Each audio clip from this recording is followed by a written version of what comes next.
Hi, everybody. Welcome to our faculty meeting. Today's focus is going to be on the Dignity for All Students Act, or DASA, or the Dignity Act, however you want to refer to it. DASA has been around since 2012, so today we're going to refocus and we're going to do an overview. We're going to talk about why it's important, and we're going to talk about what you need to know. So think of this as a refresher. So all of you have done a state-mandated training and different trainings throughout some of our superintendent's days, but it's been a while, so we're going to go over all the basics again. So let's all take ourselves back to 2012. In 2012, New York State put in place the Dignity Act, and all of us went through trainings. We spent a lot of time focused on it.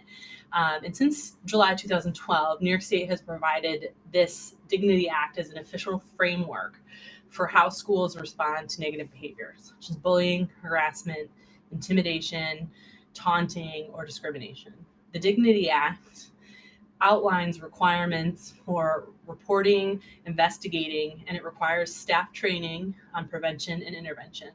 And it identifies the related communications for notifying parents and students about DASA-related topics. All right, so I'm going to start a little boring here, but I'm going to go right back through the nuts and bolts of what it is exactly that DASA requires us to do as a district. DASA requires us to have policies and procedures intended to create a school environment that's free of harassment, bullying, and discrimination. Within that, it must include, number one, that we as a district identify a designee as a school employee, and that person is the person who takes the reports. That person we call the DASA coordinator here in our district, and that's me. So you've all adjusted to that idea of using our DASA coordinator. The second thing that DASA requires us to do is that we enable our students and parents to make an oral or written report for any harassment, bullying, or discrimination to teachers, admins, other school personnel that the school district deems appropriate. And then we must have a timely investigation. The next two very specific things that DASA requires us to do as a district is to require you guys as school employees, if you witness harassment, bullying, discrimination, you must give at least an oral report within 1 day, and a written report must be done within 2 days. So it's your responsibility to make sure you get those done.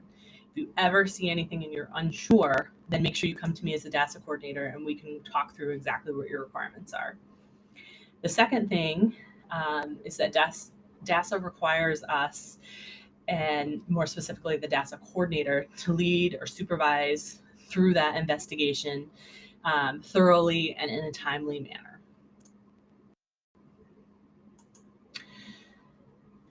So after there's been an investigation, when the investigation reveals that there has been verified harassment, bullying, or discrimination, DASA requires that we take prompt actions. Those actions must be reasonably calculated to end that harassment. They must be within a timely manner. Our goal is to create a more positive school culture and climate and prevent recurrence of the incident happening again or other incidents like it. DASA also requires that we have policies in place that prohibit retaliation against any individual who does make a report. So we're protecting those students or parents or faculty who are making a report. Our policies and procedures must also include a school strategy to prevent harassment and bullying and discrimination in the future. So not only are we reacting, but we're trying to prevent it as well. And DASA, the final thing it requires is that the principal or the DASA coordinator make regular reports on data and trends related to harassment, bullying, and discrimination. Okay, so I want to back up just a little bit. We've talked about what DASA requires us to do, but I want to make sure everyone is aware of the definition of bullying. We all have a general idea what it is, but it's always a good refresher to know that bullying is an intentional act of aggression based on an imbalance of power that is meant to harm a victim, either physically or psychologically. This usually occurs repeatedly over time. However, sometimes it can be identified in a single standout event. So bullying isn't always just your typical picked on the playground. It comes in all shapes and forms.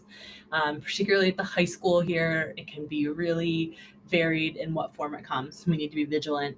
There's the traditional physical bullying, which would be hitting, punching, tripping, kicking, scratching, damaging, and stealing property. That would be physical bullying. There's also verbal bullying, which I think is what a lot of people think of, which would be name calling, teasing, taunting, making offensive remarks, making discriminatory remarks, verbally threatening, intimidating. There's cyberbullying, so any of the above, but when you use the internet or a cell phone to harass and intimidate, this comes into play a lot in high school. A lot of cyberbullying incidents come in during the day. And then there's relational bullying.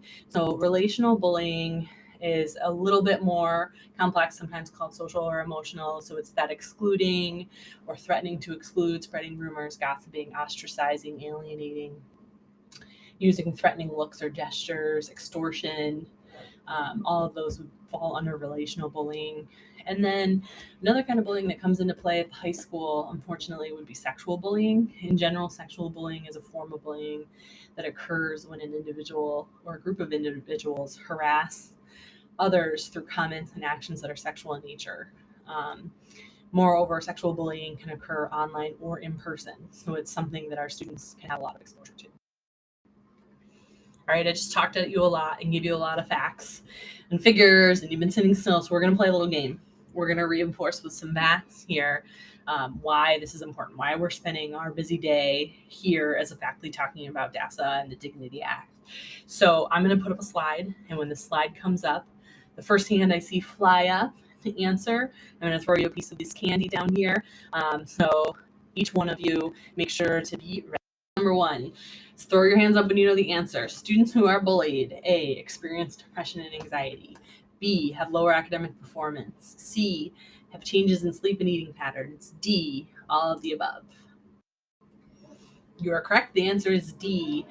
And so if we look at all of those things and the repercussion of what happens to a student who's bullied, it's really heavy, and it really reinforces why this is important for us, that we be acting and making sure our students have a safe environment. Okay, next slide. Throw your hands up for the answer for a piece of candy.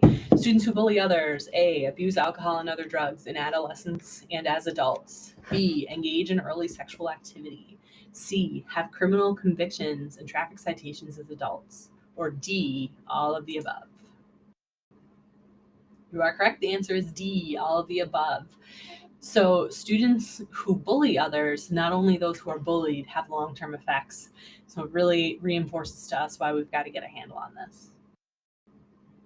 Okay, last one. Throw your hand up for a piece of candy. How about bystanders of bullying?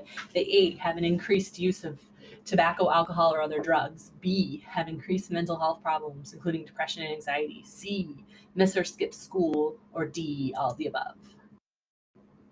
You are correct. The answer is D, all of the above. So everyone involved in a bullying situation has a negative effect.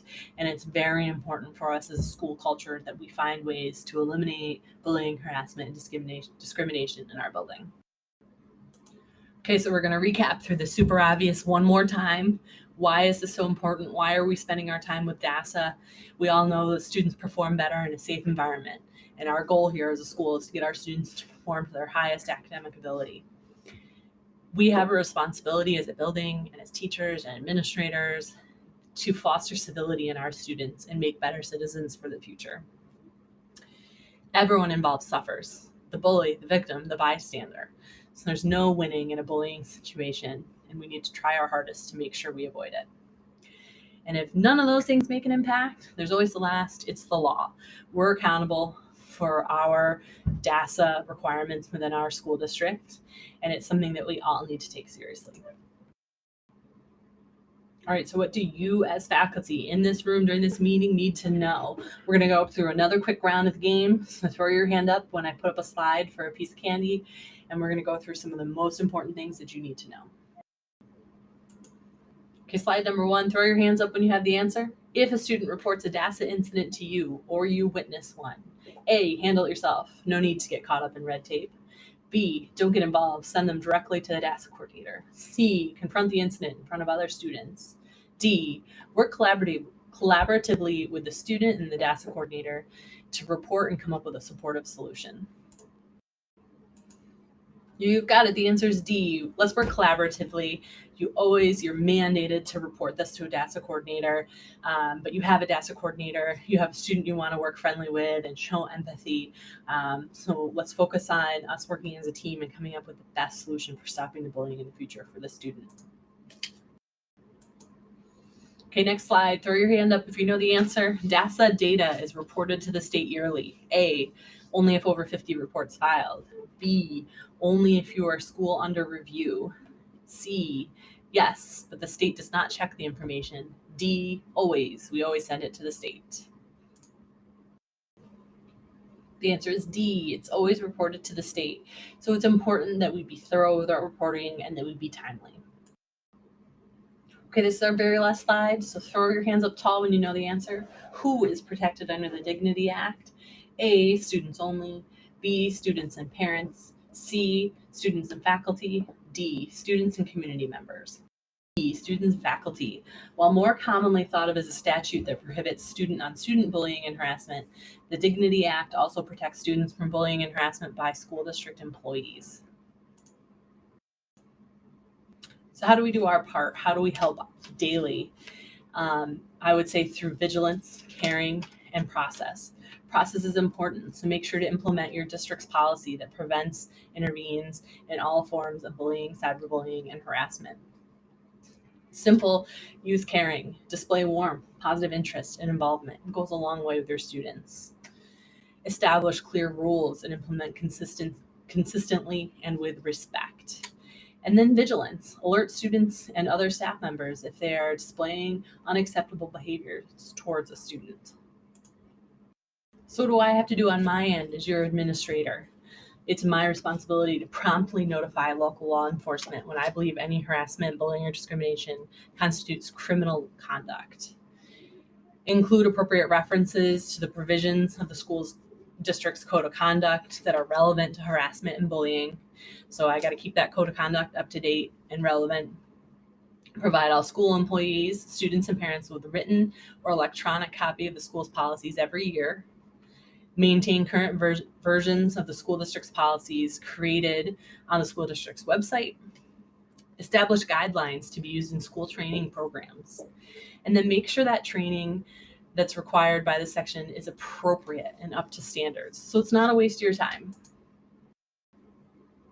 Here's a couple of resources for you guys to use to go out and find more information if you want more after this presentation. I think it's always helpful, right, to go to New York State Ed's website, but we also have stopbullying.gov and LawServe. So thank you guys all for coming today. You guys are free to go. If you ever have questions on any of this stuff, come see me. And if you ever have any questions on the appropriate route to reporting, come see me. I'm your DASA coordinator, and I'd be happy to help you through the logistics of what this act requires.